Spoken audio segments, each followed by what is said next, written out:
Hello students, આજે આપણે ધોરણ 11ના ચેપ્ટર નંબર 5ના લેક્ચર નંબર 16માં ફળોનો પ્રકારો તો એની આપણે ખાસ ચર્ચા કરવાની છે. ગયા પીરિયડની અંદર આપણે ફળની થોડી ઘણી રચનાનો અભ્યાસ કરેલો છે. તો અલગ અલગ વનસ્પતિની જાતિમાં ફળોના પ્રકાર અલગ અલગ છે. તો ફળના મુખ્ય પ્રકાર છે 3 છે. તો ફળનો ઉદ્ભવ કયા પ્રકારના સ્ત્રીકેસરમાંથી થાય છે અને ફળનો વિકાસ કેવી રીતે થાય છે, કયા ભાગમાંથી વિકાસ થાય છે, એના ઉપરથી ફળોના 3 પ્રકાર છે. પહેલો ફળનો પ્રકાર છે સરળ ફળ અથવા કહી શકો સાદા ફળ. બીજો ફળનો પ્રકાર છે સમૂહ ફળ અને ત્રીજો ફળનો પ્રકાર છે સંયુક્ત ફળ. તો સૌથી પહેલાં તો સરળ ફળ. આપણને ખબર છે આપણે એવું સ્ત્રીકેસર ચક્ર બતાવીએ છીએ કે જેમાં કુલ સ્ત્રીકેસરની સંખ્યા 1 છે. બીજો પ્રકાર યુક્ત બહુસ્ત્રીકેસરી. સ્ત્રીકેસરની સંખ્યા 1 કરતાં વધારે છે પણ સ્ત્રીકેસરો જોડાયેલા છે. તો એક સ્ત્રીકેસરી જો પુષ્પની અંદર એક જ સ્ત્રીકેસર હોય તો બીજાશય એક જ હોય. પણ પુષ્પની અંદર સ્ત્રીકેસરની સંખ્યા 1 કરતાં વધારે હોય પણ જો સ્ત્રીકેસર જોડાયેલા હોય તોય બીજાશય 1 હોય. તો એક જ પુષ્પ અને એક પુષ્પની અંદર એક જ બીજાશય, તો એક જ બીજાશય એમાંથી વિકાસ પામતું ફળ, તો એ ફળને કહી શકો આપણે સરળ ફળ. તો એક સ્ત્રીકેસરી અથવા યુક્ત બહુસ્ત્રીકેસરી, 2 પ્રકારના સ્ત્રીકેસરમાંથી, એટલે જે પુષ્પની અંદર કાં સ્ત્રીકેસર ચક્ર એક સ્ત્રીકેસરી હોય અને કાં જો પુષ્પની અંદર સ્ત્રીકેસરનો પ્રકાર યુક્ત બહુસ્ત્રીકેસરી હોય, તો 2 પરિસ્થિતિની અંદર બીજાશયની સંખ્યા 1 જ હોય અને તેમાંથી વિકાસ પામતું ફળ, તો એને આપણે કહી શકીએ સરળ ફળ. ત્યાર પછીનો પ્રકાર છે સમૂહ ફળ. તો પહેલો પ્રકાર સરળ ફળ છે, બીજો પ્રકાર સમૂહ ફળ. એક જ પુષ્પની અંદર બીજાશયની સંખ્યા જાજી હોય તો આવું ત્યારે જ હોય મુક્ત બહુસ્ત્રીકેસરી. એટલે જો કોઈ પુષ્પના સ્ત્રીકેસર ચક્રની અંદર સ્ત્રીકેસર ઝાઝા હોય પણ બધા સ્ત્રીકેસર એકબીજાથી છૂટા હોય. દાખલા તરીકે 15 સ્ત્રીકેસર છે તો 15 સ્ત્રીકેસરમાં નીચેની તરફ એક બીજાશય છે, તો મુક્ત બહુસ્ત્રીકેસરી સ્ત્રીકેસર ચક્ર અને એમાંથી વિકાસ પામતું ફળ, તો એને તમે કહી શકો સમૂહ ફળ. તો બેમાં એક સામ્યતા છે. સરળ ફળ હોય કે સમૂહ ફળ હોય, એ એક જ પુષ્પમાંથી વિકાસ પામે. એક પુષ્પ છે, એક સ્ત્રીકેસર છે ને એક બીજાશય છે. અહીંયા એક પુષ્પ છે, સ્ત્રીકેસર ઝાઝા છે પણ બીજાશય 1 છે. તો એક જ બીજાશય હોય ત્યાં સુધી એમાંથી વિકાસ પામતું ફળ, એને આપણે સરળ ફળ કહી શકીએ. એક જ પુષ્પની અંદર ઝાઝા બીજાશય હોય તો એવું તો જ હોય જો સ્ત્રીકેસરનો પ્રકાર મુક્ત બહુસ્ત્રીકેસરી હોય તો એમાંથી વિકાસ પામતું ફળ જે સમૂહ ફળ છે. અને ત્રીજો પ્રકાર છે સંયુક્ત ફળ છે. આખો આપણે પુષ્પ વિન્યાસ બતાવીએ છીએ. તો પુષ્પ વિન્યાસ અક્ષ અને એની ઉપર આપણે ઘણા બધા પુષ્પ બતાવીએ.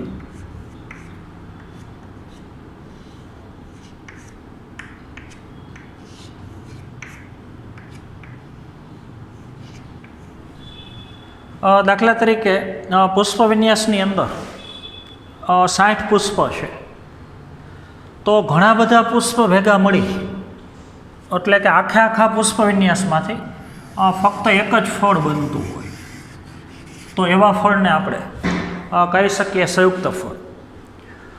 સરળ ફળનો વિકાસ એક જ પુષ્પમાંથી થાય, સમૂહ ફળનો વિકાસ એક જ પુષ્પમાંથી થાય. એક પુષ્પ અને એક બીજાશય હોય, એક પુષ્પ અને એક બીજાશય હોય તો એમાંથી વિકાસ પામતું ફળ સરળ ફળ હોય. એક પુષ્પ અને ઝાઝા બીજાશયમાંથી વિકાસ પામતું ફળ હોય તો સમૂહ ફળ. ઘણા બધા પુષ્પ અને ઘણા બધા બીજાશય, તો 1 કરતાં વધારે પુષ્પ ભેગા મળી અને આખા પુષ્પ વિન્યાસમાંથી ફક્ત એક જ ફળ બનતું હોય તો ફળનો પ્રકાર કહી શકો સંયુક્ત ફળ. ત્યારબાદ સરળ ફળની અંદર પાછા પેટા પ્રકાર બે છે. તો સૌથી પહેલો પ્રકાર આપણે સમજીએ સરળ ફળ. તો સરળ ફળની વ્યાખ્યા ફરીથી આપણે યાદ કરી લઈએ. એક સ્ત્રીકેસરી સ્ત્રીકેસર ચક્ર અથવા યુક્ત બહુ સ્ત્રીકેસરી સ્ત્રીકેસર ચક્ર. તો એ પ્રકારનું સ્ત્રીકેસર ચક્ર જે પુષ્પમાં હોય તેમાં બીજાશય એક જ હોય, તો એક જ બીજાશયમાંથી વિકાસ પામતું ફળ એને આપણે સરળ ફળ કહીએ છીએ. સરળ ફળ છે એ પરિપક્વ બન્યા પછી હવે એના ફલાવરણના ગુણધર્મો ઉપરથી ફળ બે પ્રકારના છે. જો ફળ બન્યા પછી એ ફલાવરણ ધીમે ધીમે પોતાનું પાણી ગુમાવી દેતું હોય અને સૂકું બની જતું હોય, શુષ્ક બની જતું હોય, તો ફળને કહી શકો શુષ્ક ફળ. ફળ પરિપક્વ થયા પછી પણ જો ફળનું ફલાવરણ રસવાળું, એમાં પાણીનું પ્રમાણ એમને જળવાતું હોય, દળદાર અથવા માંસલ એમને જળવાતું હોય, તો એને રસાળ ફળ અથવા માંસલ ફળ કહી શકો. મગફળીનો પોપટો આપણને ખબર છે શુષ્ક ફળ છે. મકાઈનો એક દાણો એ શુષ્ક ફળ છે. તો એ બધા ફળની અંદર ફળ પરિપક્વ થયા પછી ફલાવરણ શુષ્ક બને છે તો શુષ્ક ફળ. ફળ પરિપક્વ થયા પછી ફલાવરણ રસવાળું એમને જળવાતું હોય તો કહી શકો એને રસાળ ફળ. ત્યારબાદ હવે શુષ્ક ફળ. શુષ્ક ફળની અંદર એ પેટા પ્રકાર બે છે, સ્ફોટનશીલ ફળ અને અસ્ફોટનશીલ. તો શુષ્ક સ્ફોટનશીલ અને શુષ્ક અસ્ફોટનશીલ. આ સ્ફોટન એટલે ફલાવરણની તૂટવાની ક્રિયા. મગફળીનો પોપટો આપણને ખબર છે એનું ફલાવરણ સૂકું છે તો શુષ્ક ફળ તો છે જ, પણ એના ફલાવરણનું સ્ફોટન થઈ શકે. આ મગફળીનો પોપટો બે ધારથી ખુલે છે. વટાણાની સિંગ પરિપક્વ થયા પછી બે ધારથી ખુલે છે. મગની સિંગ બે ધારથી ખુલે છે. કપાસનું ફળ ચાર ધારથી ખુલે છે. તો ફળ પરિપક્વ થયા પછી જો ફલાવરણનું સ્ફોટન થતું હોય, ફલાવરણ છે એ સ્ફોટન પામી અને ફળ છે ખુલી જતું હોય ને બીજને મુક્ત કરી દેતું હોય તો ફળનો પ્રકાર સ્ફોટન છે. ફળ પરિપક્વ થયા પછી ફલાવરણનું સ્ફોટન ન થતું હોય, દાખલા તરીકે મકાઈનો દાણો છે, તો એમાં આપણે જોઈ શકીએ છીએ કે મકાઈનો એક દાણો બરાબર એક ફળ છે. મકાઈનો જે ડોડો છે એ તો ઘણા બધા ફળનો સમૂહ છે. એ ડોડામાંથી મકાઈનો એક દાણો લ્યો છો, એ એક ફળ છે પીળા રંગનું. તો એની ફરતી બાજુનું જે ફલાવરણ છે એ ફલાવરણનું ક્યારેય એક ધાર, બે ધાર કે ત્રણ ધારથી સ્ફોટન ન થાય, પણ કુદરતી રીતે એનું ફલાવરણ ધીમે ધીમે ધીમે ધીમે વિઘટન પામે વિઘટકોની અસરથી, અને પછી અંદરનું બીજ મુક્ત કરે. તો જે ફળમાં ફળ પરિપક્વ થયા પછી ફલાવરણનું સ્ફોટન ન થતું હોય, પણ ફલાવરણ ધીમે ધીમે ધીમે ધીમે નાશ પામી, વિઘટન પામી અને અંદરના બીજને મુક્ત કરતા હોય તો ફળનો પ્રકાર કહી શકો અસ્ફોટનશીલ ફળ. સ્ફોટનશીલ ફળ જેમાં ફળ પરિપક્વ થયા પછી ફલાવરણનું એક ધાર અથવા એક ધાર કરતાં વધારે ધારથી સ્ફોટન થતું હોય તો એને કહી શકો સ્ફોટનશીલ ફળ. હવે કેટલી ધારથી સ્ફોટન થાય છે, ફલાવરણ કેટલી ધાર, કેટલી કિનારી, કેટલી સેવનીથી ખુલે છે, એના ઉપરથી સ્ફોટનશીલ ફળના ત્રણ પ્રકાર છે. એક સ્ફોટી ફળ, દાખલા તરીકે આકડાનું ફળ છે તો એ એક સ્ફોટી ફળનું ઉદાહરણ છે. આખે આખું ફળ ફરતી બાજુનું ફલાવર. તો આકડાનું ફળ પરિપક્વ થયા પછી એમાં એક જ ચિરાડ પડે છે, અંદરની તરફ બીજ છે. તો ફલાવરણ ખુલવાની ક્રિયા થઈ પણ એક જ કાપો પડે છે, એક જ ચકો પડે છે.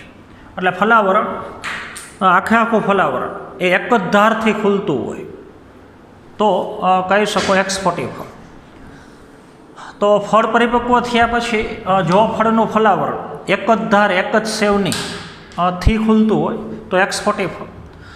ફળ પરિપક્વ થયા પછી જો ફળનું ફલાવરણ બે ધારથી ખુલતું હોય તો દ્વિસ્ફોટી ફળ. દ્વિસ્ફોટી ફળને તમે સિંબ ફળ એ કહી શકો. એ થોડું તમારે નોટ કરવાનું છે, અથવા કહી શકો દ્વિસ્ફોટી ફળ. વટાણાની સિંગ તમને ખબર છે, ફળ પરિપક્વ થયા પછી બે ધારથી ખુલે છે. આ બાજુની ધાર અહીંયા જોડાયેલી છે અને આ ધાર એ અહીંયા જોડાયેલી છે. તો ફળ પરિપક્વ થયા પછી જો ફલાવરણ બે ધારથી ખુલતી હોય, મગફળીનો પોપટો બે ધારથી ખુલે છે, તો કહી શકો દ્વિસ્ફોટી ફળ. અથવા એ સિમ્બિકુળની વનસ્પતિની ખાસિયત છે, જેના મૂળની અંદર નાઇટ્રોજનનું સ્થાપન કરવા માટે ઓલી મૂળ ગંડિકા હોય, તો એના ઉપરથી એને સિમફળ કહી શકો. બહુસ્ફોટી ફળ અથવા કહી શકો પ્રાવર ફળ. તો ફળ પરિપક્વ થયા પછી જો ફલાવરણ બે કરતાં વધારે ધારથી ખુલતું હોય, દાખલા તરીકે કપાસનું ઝીંડવું, કપાસનું ફળ 4 ધારથી ખુલે છે, તો ફળ પરિપક્વ થયા પછી જો ફળનું ફલાવરણ બે કરતાં વધારે ધારથી ખુલતું હોય, તો કહી શકો બહુસ્ફોટી ફળ અથવા એને કહી શકો તમે પ્રાવર ફળ. દ્વિસ્ફોટી ફળનું બીજું નામ છે સિંબ ફળ. તો એક ધારથી ખુલતું હોય તો એક્સફોટી, બે ધારથી ખુલતું હોય દ્વિસ્ફોટી, બે કરતાં વધારે ધારથી ખુલતું હોય તો બહુસ્ફોટી અથવા પ્રાવર ફળ. ત્યારબાદ રાઈનું ફળ, એમાં હજી એક વધારાનો પ્રકાર જેને તમે કુટપટ્ટિકા ફળે કહી શકો. તમારા જે PDF તમને આપી છે એમાં ફટપટ્ટિકા ફળ લખેલું છે, તો એ સુધારી નાખવાનું છે, ત્યાં શબ્દ કરવાનો છે કુટપટ્ટિકા ફળ. તો કુટપટ ચર્મવર્તી જરાયુ વિન્યાસ, એમાં આપણે તમારે યાદ કરવાનો છે. તો રાઈની સિંગની અંદર ફલાવરણ ખુલવાની ક્રિયા ઊંધી દિશામાં છે. આખી રાઈની સિંગ બતાવી છે. સમજ માટે થોડું આપણે મોટું કરીને બતાવીએ છીએ. તો ફળ પરિપક્વ થયા પછી ફલાવરણ ખુલવાની ક્રિયા જે બે ધારથી થાય છે.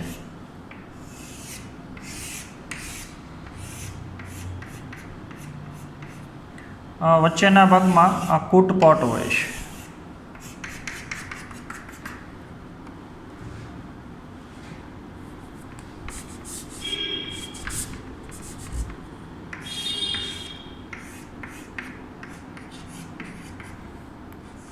અહીંયાના બીજ ચોટેલા છે. ફળ પરિપક્વ થયા પછી જો ફળનું ફલાવરણ બે સેવનીથી, બે ધારથી ખુલતું હોય, પણ સેવની ખુલવાની ક્રિયા ઉપરથી નીચે ન થાય. બે સેવનીથી ફલાવરણ ખુલે બે ધારથી, પણ નીચેથી ઉપરની તરફ, અને વચ્ચેના ભાગમાં આપણને કૂટપટ ખોટો પડદો દેખાય છે અને એની સાથે બીજ ચોટેલા છે. તો રાઈના ફળમાં આપણને ખબર છે ફળનું ફલાવરણ બે ધારથી ખુલે છે, પણ નીચેથી ઉપરની તરફ બે સેવનીથી ખુલે છે, તો એને ફળને તમે કૂટપટ્ટિકા ફળ કહી શકો. ત્યાર પછીનો શુષ્ક ફળમાં બીજો પ્રકાર છે અસ્ફોટનશીલ ફળ. ફળ પરિપક્વ થયા પછી ફળની દિવાલ, ફલાવરણ એનું સ્ફોટન ન થતું હોય, પણ કુદરતી રીતે ફલાવરણ ધીમે ધીમે વિઘટન પામી અને અંદરના બીજને મુક્ત કરતા હોય, તો ફળને કહી શકો અસ્ફોટનશીલ ફળ.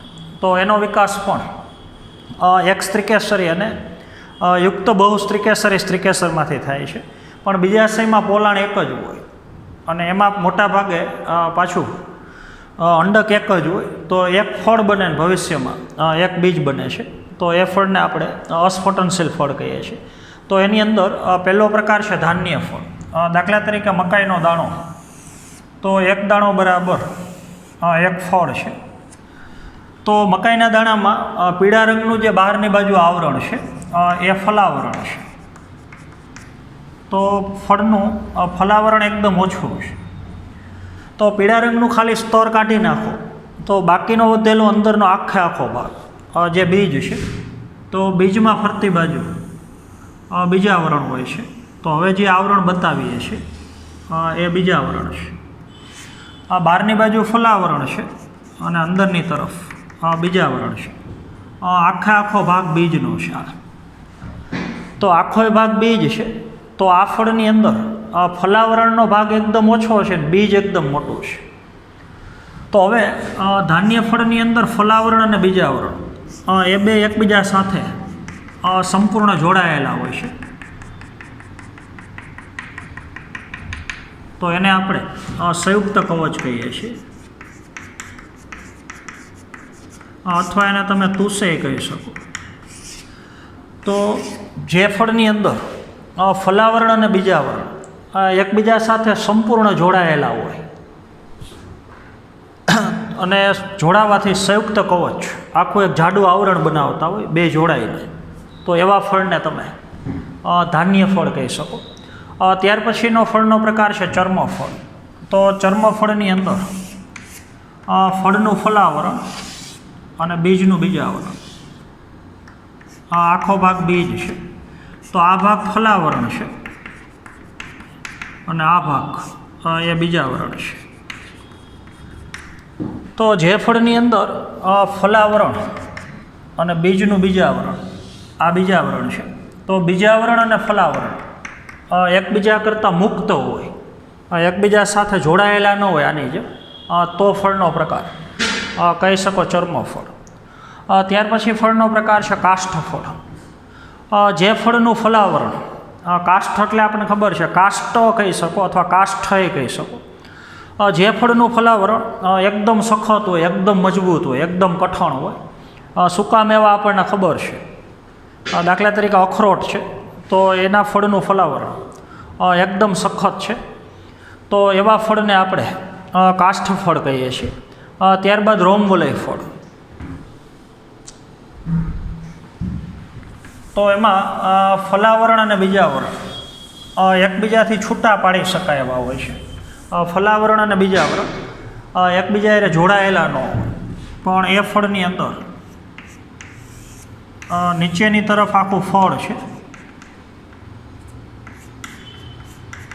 બીજાશયમાંથી વિકાસ પામેલું ફળ, અને એ ફળની ટોચ ઉપર સ્થાયી વજ્રપત્ર છે. સામાન્ય રીતે એવું થવું જોઈએ કે બીજાશયનું રૂપાંતરણ જ્યારે ફળમાં થઈ જાય ફલન પછી, તો વજ્રચક્ર ખરી જવું જોઈએ. પણ આ વનસ્પતિની અંદર બીજાશયમાંથી જ્યારે ફળ બની જાય તો બીજાશય એકદમ નીચું હોય, અધસ્થ, અને વજ્રચક્રનું સ્થાન ઉપર હોય. આપણે અધો જઈને ઉપરી જઈ પુષ્પના પ્રકાર લીધા છે. તો જે વજ્રચક્ર છે એ વજ્રચક્ર ઉપર સફેદ રંગના લાંબા રોમ હોય છે.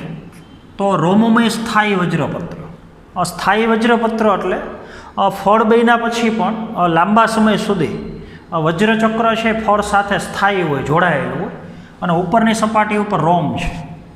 તો રોમની મદદથી આ ફળ કોઈપણ આધારની સાથે ચોંટી અને એક જગ્યાએથી બીજી જગ્યાએ વિકિરણ પામી શકે, વહન પામી શકે, સ્થળાંતરિત થઈ શકે. તો જે ફળની અંદર ફલાવરણ અને બીજાવરણ એકબીજાથી છૂટા હોય અને ફળની ઉપરની તરફ રોમ ધરાવતું સ્થાયી વજ્રચક્ર હોય, તો એવા ફળને આપણે રોમવલય ફળ કહીએ છીએ. ત્યાર પછી સપક્ષ ફળ. તો એ થોડું તમારા માટે નવું છે, આકૃતિ ઉપરથી આપણે સમજીએ. સૌથી પહેલાં તો રૂપાંતરણ કઈ રીતથી થાય છે. ફળની અંદરનું બીજ, તો ફરતી બાજુ બીજાવરણ છે અને એની ફરતી બાજુનું ફલાવરણ. તો ફળનું જે ફલાવરણ છે એ પાર્શ્વ બાજુથી ચપટું થઈ જાય અને પક્ષીની પાંખ જેવો ભાગ પક્ષમાં જેવી રચનામાં ફેરવાઈ જાય. તો જે ફળની અંદર ફલાવરણ પક્ષમાં જેવું ચપટું થઈ જતું હોય, પક્ષીની પાંખ જેવા ભાગમાં ફેરવાઈ જતું હોય, તો એવા ફળને આપણે સપક્ષ ફળ કહી શકીએ. તો જ્યારે વનસ્પતિમાંથી ફળ ખરે છે ત્યારે ફળ છે એ આ પક્ષમની મદદથી હવાની અંદર તરતી અવસ્થામાં ઉડીને એક જગ્યાએથી દૂરના ભાગમાં ફરે છે. તો ફળ અથવા બીજનું વિકિરણ, એનું સ્થળાંતરણ થવા માટે ફલાવરણ પક્ષીની પાંખની જેમ એકદમ ચપટું એવા ભાગમાં ફેરવાય છે.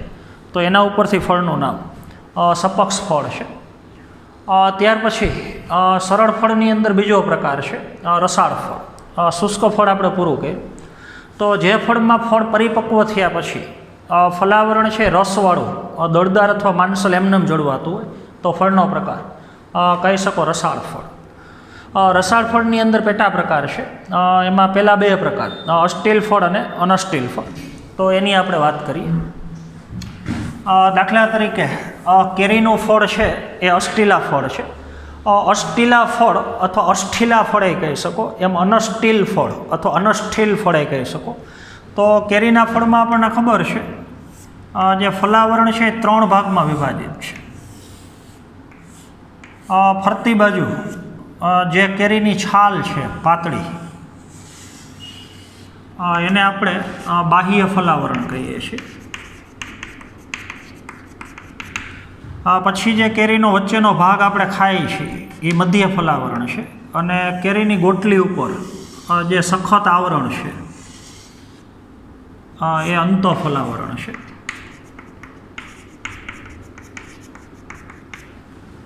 વચ્ચેનો ભાગ આખો થોડા રેસા અને દળદાર અને માંસલ ભાગ, ખાદ્ય ભાગ, એ એનું મધ્ય ફલાવરણ છે. તો જે ફળની અંદર આખું ફલાવરણ 3 ભાગમાં વિભાજિત હોય, 3 પેટા સ્તરમાં વિભાજિત હોય, એમાં બહારની બાજુનું બાહ્ય ફલાવરણ એકદમ ત્વચીય હોય, એકદમ પાતળું હોય, કેરીની છાલ પાતળી છે તો એનું બાહ્ય ફલાવરણ છે. ફળની અંદર વચ્ચેનું ફલાવરણ દળદાર હોય, માંસલ હોય, રસદાર હોય અને મોટાભાગે ખાદ્ય ભાગનું નિર્માણ કરતું હોય તો એ મધ્ય ફલાવરણ છે. અને અંદરનું જે ફલાવરણ છે એ એકદમ સખત અથવા એકદમ કઠણ છે. કેરીની ગોટલીમાં જે ફરતી બાજુનું આવરણ છે સખત, એ અંત ફલાવરણ છે. એ તોડો પછી અંદરથી જે ભાગ નીકળે છે એ ખરેખર એનું બીજ છે. તો બીજની ફરતી બાજુ જે ફલાવરણ છે એ 3 સ્તરમાં વિભાજિત છે. તો બાહ્ય ફલાવરણ છે એ એકદમ પાતળું હોય, મધ્ય ફલાવરણ દળદાર અથવા માંસલ હોય, રસવાળું હોય, અને અંત ફલાવરણ એકદમ કઠણ હોય. તો ફળનો પ્રકાર કહી શકો અસ્ટીલ ફળ. ત્યાર પછીનું અનસ્ટીલ ફળ અથવા એને તમે બેરી ફળ એ કહી શકો. અસ્ટીલ ફળની અંદર ઉદાહરણ તરીકે કેરીનું ફળ છે, નાળિયેર છે. હવે અનસ્ટીલ ફળ, તો અનસ્ટીલ ફળની અંદર 2 ફલાવરણ આના જેવા જ હોય. અનસ્ટીલ ફળમાં બાહ્ય ફલાવરણ પાતળું અથવા ત્વચીય હોય, મધ્ય ફલાવરણ માવાવાળું રસદાર અથવા દળદાર હોય અથવા માંસલ હોય, પણ એનું અંત ફલાવરણ જો અંત ફલાવરણ કઠણ હોય તો અસ્ટીલ ફળ, અને જો અંત ફલાવરણ એ રસવાળું હોય, એકદમ પોચું હોય, સેજ દળદાર કે માંસલ હોય, તો ફળનો પ્રકાર અનસ્ટીલ ફળ કહે છે. તો 2 ફળની અંદર બાહ્ય ફલાવરણ અને મધ્ય ફલાવરણ એ સરખા છે. અંત ફલાવરણ ઉપરથી ફળના 2 પ્રકાર છે. જો અંત ફલાવરણ કઠણ અને મજબૂત હોય તો અસ્ટીલ કહી શકો. અંત ફલાવરણ કઠણ ન હોય, નરમ હોય, પોચું હોય તો પ્રકાર કહી શકો અનસ્ટીલ ફળ. તો ટમેટાનું ફળ છે, રીંગણનું ફળ છે, નારંગી છે, લીંબુ છે, તો એ બધા ફળ અનસ્ટીલા ફળ છે, અથવા એને તમે બેરી ફળ કહી શકો. ત્યાર પછી સેબિયા ફળ, એનું ઉદાહરણ હમણાં આપણે લીધું તે પ્રમાણે સફરજન. તો એમાં આપણને ખબર છે સફરજન કૂટ ફળનું ઉદાહરણ છે. તો સૌથી પહેલાં તો સ્ત્રીકેસર, એની અંદર નાના અંડકો. તો આપણને ખબર છે પુષ્પાસન જે સ્ત્રીકેસરને બીજાશયને ઘેરીને આવેલ છે. તો આમાંથી વિકાસ પામતું ફળ જે સફરજનનું ફળ છે એ સેબિયા ફળનું ઉદાહરણ છે.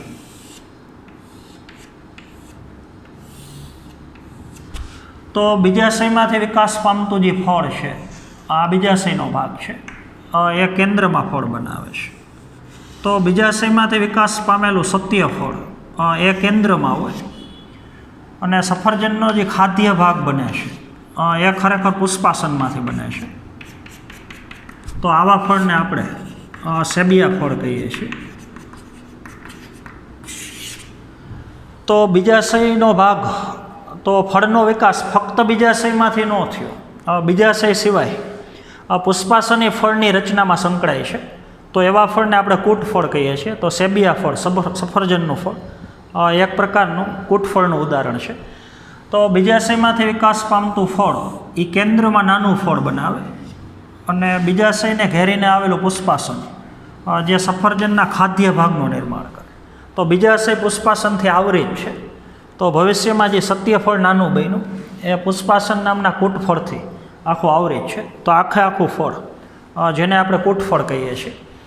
તો બીજને આવરતું બીજાશય, અંદર તરફ બીજ છે એને આવરતું બીજાશય, એ કેન્દ્રમાં ફળ બનાવે અને ફરતી બાજુ પુષ્પાસનથી ઘેરાયેલ છે તો ફળનો પ્રકાર કહી શકો સેબિયા ફળ.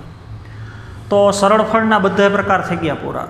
તો સરળ ફળની મુખ્ય ખાસિયત એક સ્ત્રીકેસરી સ્ત્રીકેસર અથવા યુક્ત બહુ સ્ત્રીકેસરી. તો એક જ બીજાશયમાંથી ને એક જ પુષ્પમાંથી વિકાસ પામતું ફળ સરળ ફળ છે. ત્યાર પછી ફળનો પ્રકાર છે સમૂહ ફળ. તો આપણને ખબર છે મુક્ત બહુ સ્ત્રીકેસરી સ્ત્રીકેસર ચક્ર. એક જ પુષ્પમાંથી વિકાસ પામે પણ એક જ પુષ્પની અંદર બીજાશયની સંખ્યા એક કરતાં વધારે હોય. પુષ્પદંડ ઉપરનો ભાગ પુષ્પાસન એની ઉપર ઘણા બધા મુક્ત સ્ત્રીકેસર. તો સ્ત્રીકેસરની સંખ્યા ઘણી બધી વધારે છે પણ બધાય સ્ત્રીકેસર એકબીજા કરતાં મુક્ત છે. તો સ્ત્રીકેસર ચક્રનો પ્રકાર થઈ ગયો મુક્ત બહુ સ્ત્રીકેસરી.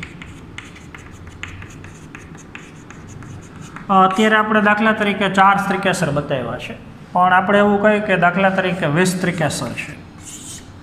તો 20 સ્ત્રીકેસર હોય તો નીચેની તરફ નાના નાના 20 બીજાશય હોય તો એમાંથી વિકાસ પામતું ફળ. દાખલા તરીકે સીતાફળ,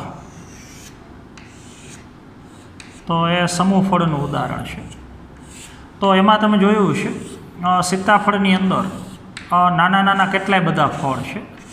ખરેખર તો સીતાફળ એક જ ફળ છે પણ એની અંદર જે પેશીઓ પડે છે એને ખરેખર તમે ફલિકા કહી શકો. તો સીતાફળની એક પેશી બરાબર એક ફલિકા છે. તો એક ફલિકા જે એક બીજાશયમાંથી વિકાસ પામે છે. 20 સ્ત્રીકેસર હોય તો 20 બીજાશય હોય. એક બીજાશયમાંથી એક ફલિકા બને તો 20 બીજાશય હોય તો આવી ફલિકાની સંખ્યા જે 20 હોય. તો મુક્ત બહુ સ્ત્રીકેસરી સ્ત્રીકેસર ચક્ર કે જેમાં જેટલા સ્ત્રીકેસર છે એટલા બીજાશય છે. તો એક જ પુષ્પની અંદર ઝાઝા બીજાશય એક જ પરિસ્થિતિમાં હોય મુક્ત બહુ સ્ત્રીકેસરી. તો ફલન પછી એક સ્ત્રીકેસર અથવા એક બીજાશયમાંથી એક ફલિકા બને બધી ફલિકાનો આખો સમૂહ તો આખા ફળને કહેવાય સમૂહ ફળ. તો હવે સમૂહ ફળની અંદર પાછા પેટા પ્રકાર 3 છે. તો આપણે આંકડાની વાત કરીએ તો આંકડાની અંદર ફલિકાની સંખ્યા 2 હોય. જેમ સીતાફળમાં ફલિકા જાજી છે એમ આંકડાની અંદર 2 ફલિકા હોય પણ એ ફલિકા પરિપક્વ થયા પછી એક જ ધારથી ખુલે છે તો ફલિકા એક સ્ફટિક છે. તો ફલિકાના ગુણધર્મો ઉપરથી આંકડાનું ફળ એક સ્ફટિક સમૂહ ફળનું ઉદાહરણ છે. તો ફલિકાનો ગુણધર્મ કેવો છે એના ઉપરથી પેટા પ્રકાર 3 છે. જો ફલિકા એક જ ધારથી સ્ફોટન પામતી હોય તો આવી બધી એક સ્ફટિક ફલિકાનો આખો સમૂહ તો કહી શકો એક સ્ફટિક સમૂહ ફળ. પછી અષ્ટિલ અને અનષ્ટિલ એ તમને ખબર છે. ફલિકામાં 3 ફલાવરણ હોય. દાખલા તરીકે આપણે સીતાફળની વાત કરીએ છીએ તો સીતાફળની કોઈ પણ તમે એક ફલિકા લ્યો બહાર તો એમાં 3 ફલાવરણ હોય. એમાં બહારની બાજુનું ફલાવરણ સીતાફળની છાલ એ બાહ્ય ફલાવરણ છે. પછી સીતાફળનો જે ભાગ આપણે ખાઈએ છીએ વ્હાઇટ કલરનો એનું મધ્ય ફલાવરણ છે અને વચ્ચે એક બ્લેક કલરનું બીજ છે. બીજની ફરતી બાજુ એક આવરણ છે. તો છાલનો ભાગ બાહ્ય ફલાવરણ છે, ખાય છે એ ભાગ મધ્ય ફલાવરણ છે અને બીજની ફરતી બાજુનું પોચું આવરણ છે એનું અંતઃફલાવરણ છે. તો અંતઃફલાવરણ પોચું છે, નરમ છે. તો ફલિકાનો ગુણધર્મ અનષ્ટિલ છે. તો બધી ફલિકાનો આખો સમૂહ અનષ્ટિલ સમૂહ ફળ કહી શકો. એમાં આપણે રાસબેરીની વાત કરીએ તો એની એક ફલિકા તમે લ્યો તો એમાં બાહ્ય અને મધ્ય ફલાવરણ આના જેવું જ હોય પણ જે અંતઃફલાવરણ છે એ નરમ ન હોય સીતાફળની જેમ. રાસબેરીની ફલિકામાં કઠણ હોય તો એને આપણે અષ્ટિલ સમૂહ ફળ કહી શકીએ. તો સમૂહ ફળના 3 પ્રકાર છે. ત્યારબાદ સંયુક્ત ફળ. તો આપણને ખબર છે સરળ ફળ અને સમૂહ ફળ એનો વિકાસ એક એક પુષ્પમાંથી જ થાય છે. જો ફળ એક જ પુષ્પમાંથી બન્યું હોય, એક પુષ્પને એક બીજાશયમાંથી બન્યું હોય તો સરળ ફળ હોય. એક પુષ્પને ઝાઝા બીજાશયમાંથી બન્યું હોય તો સમૂહ ફળ હોય. તો સંયુક્ત ફળ આપણને ખબર છે પુષ્પ વિન્યાસના બધાય પુષ્પ ભેગા મળી અને ઘણા બધા પુષ્પ ભેગા મળીને જો એક જ ફળ બનાવે પુખ્તતાએ આખો પુષ્પ વિન્યાસ એક જ ફળમાં ફેરવાતો હોય તો ફળનો પ્રકાર કહી શકો સંયુક્ત ફળ. તો એની અંદર પહેલો પેટા પ્રકાર સરસાક્ષ ફળ. તો સૂકી પ્રકારનો પુષ્પ વિન્યાસ આપણને ખબર છે.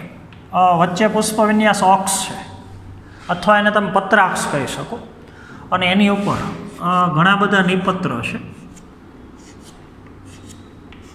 બધા નિપત્રની કક્ષમાં એક એક અદંડી પુષ્પ છે.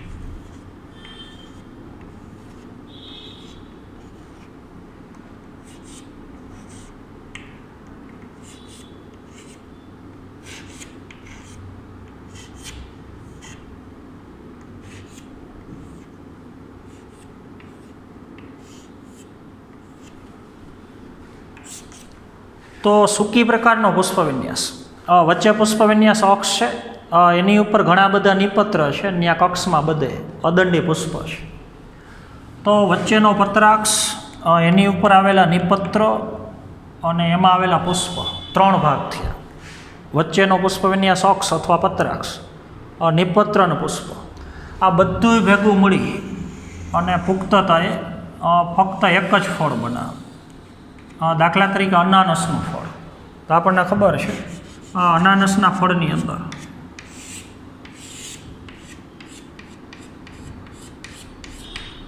ઉપર આપણને ઓલી પેટર્ન દેખાય છે. તો એક જે ભાગ છે એ ખરેખર એક પુષ્પમાંથી બનેલો છે. તો અનાનસ પ્રકારનું ફળ જે સરસાક્ષ ફળનું ઉદાહરણ છે. તો સરસાક્ષ ફળનો વિકાસ સૂકી પ્રકારના પુષ્પ વિન્યાસમાંથી થાય છે. તો પુખ્તતાએ વચ્ચેનો પત્રાક્ષ, ઉપરના નિપત્ર અને પુષ્પ એ બધાય ભેગા મળી અને પુખ્તતાએ ફક્ત એક જ ફળ બનાવે. તો એવા ફળને આપણે સરસાક્ષ ફળ કહીએ છીએ. પણ આ ફળની અંદર મોટાભાગે બીજ ન હોય, કારણ કે જે પુષ્પ છે ને એ મોટાભાગે વંધ્ય છે. તો ફલનની ક્રિયા વગર સીધું ફળ બનતું હોય. ફલન વગર બધાય પુષ્પ ભેગા મળીને સીધા ફળ બનાવે. તો મોટાભાગે એમાં બીજ ન હોય. તો એવા ફળને આપણે સરસાક્ષ ફળ કહીએ છીએ. અને ત્યારબાદ ફળનો છેલ્લો પ્રકાર સંયુક્ત ફળની અંદર ઉદુંબર ફળ. તો ઉદુંબર ફળ એવું નામ આપ્યું છે ઉદુંબરક પુષ્પ વિન્યાસ ઉપરથી. ઉદુંબરક એ એક પ્રકારનો પુષ્પ વિન્યાસ છે. તો પુષ્પ વિન્યાસ એનો પ્રકાર છે ઉદુંબર.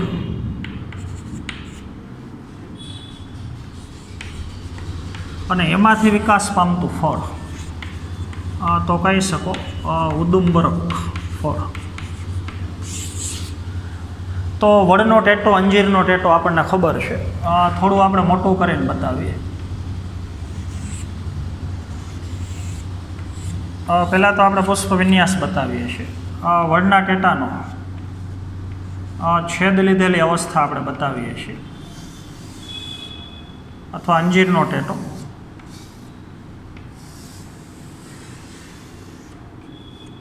સ્તબક પ્રકારનો જેમ આપણે પુષ્પ વિન્યાસ લીધો છે એનું આમ તો રૂપાંતરિત સ્વરૂપ છે.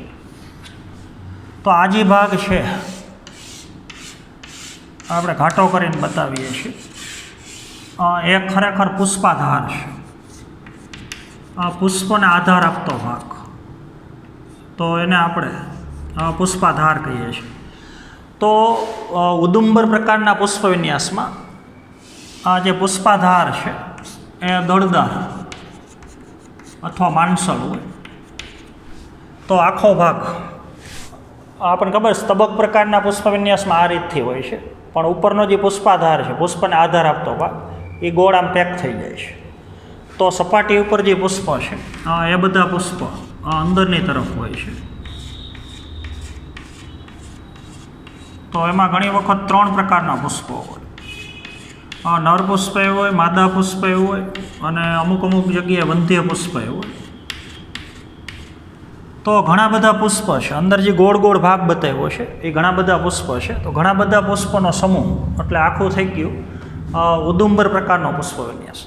તો ઉદુંબર પ્રકારના પુષ્પ વિન્યાસમાં જે પુષ્પાધાર છે એ દળદાર અને માનસલ છે. તો ફલનની પ્રક્રિયા પછી આ પુષ્પાધાર છે એ ખાઈ શકાય એવા ભાગમાં, ખાદ્ય ભાગમાં પરિવર્તિત થાય છે. અંજીરની અંદર ટેટામાં જે ભાગ આપણે ખાઈએ છીએ એ ખરેખર એકદમ રસાળ, દળદાર અને માંસલ પુષ્પાધાર છે. અંદર જે પુષ્પ છે એમાંથી નાના ફળ વિકાસ પામે છે. અંજીર આપણે ખાતા હોય ને અંદર જે ઓલું કોણ જેવું આપણને લાગે છે, તો એ બધા ભાગો નાના પુષ્પમાંથી વિકાસ પામ્યા હોય છે. તો અંજીરના ટેટામાં, વડના ટેટામાં આ રીતથી આપણને રચના જોવા મળે છે. તો દળદાર અને માંસલ પુષ્પાધાર ધરાવતો પુષ્પ વિન્યાસ એટલે ઉદુંબર, અને એમાંથી વિકાસ પામતું ફળ એટલે ઉદુંબરક ફળ. તો આજના પીરિયડમાં ફળના આપણે અલગ અલગ પ્રકારના પ્રકારો એની આપણે ચર્ચા કરી. આવતા પીરિયડની અંદર હવે આપણે બીજની રચના અને બીજના પ્રકારો, એકદળી બીજ અને દ્વિદળી બીજ, તો એની ચર્ચા કરવાની છે. તો આજના પીરિયડમાં આપણે અહીંયા સુધી રાખશું. Thank you.